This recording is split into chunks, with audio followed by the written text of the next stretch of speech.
Yalnız sana sığınırız.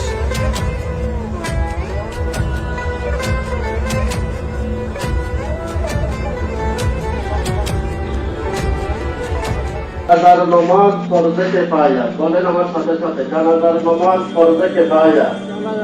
তাকবীরের সাথে এই ইমামের পিছনে এই মাইয়াতের জন্য দোয়া করিতেছি। আল্লাহু আকবার বলে হাত বাঁধবো, যে হাত আর ছাড়বো না।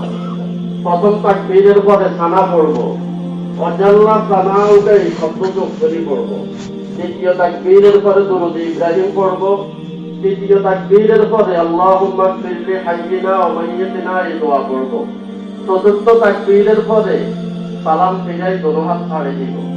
জানাজা শেষ হওয়ার পরে আমরা এইখানে অপেক্ষা করব, দুরূদ শরীফ পড়বো, দোয়া পড়বো, কুল হুয়াল্লাহ শরীফ 10 বার পড়বো, 3 খতম 10 পারা কোরআন শরীফ তেলাওয়াতের সওয়াব, জান্নাতে একটা বিল্ডিং এর মালিক হব। সুবহানাল্লাহ, আস্তে কর। এরপরে মাইয়িতকে যখন কবরে নিবে, মাস বরফ দেওয়ার পরে আস্তে আস্তে আমরা যাবো, 2 হাতে করি মাটি দিব। রাত্রও বেশি হয়ে যাইতেছে, ওয়েদারের অবস্থা ভালো না, বেশি লম্বা চড়ার কথা বলছিলাম না। আল্লাহ তাআলা আমাদেরকে এই এক কিরাতের স্বভাব এখন আমাদের আমলনামাতে উঠে গেছে।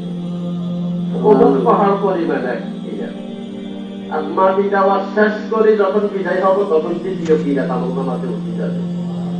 আল্লাহ তাআলা আমাদেরকে এইভাবে নেকের কাজ গুলার করার তৌফিক দান করেন। হাতে পায়ে দড়ি বলতেছি, ও বাবা, ও ভাই, তোমার কসম, পায়ে দড়ি বলতেছি আপনাদের, তার মোবাইলের কদমের থেকে আল্লাহ যেন সবাইকে হেফাজত করে।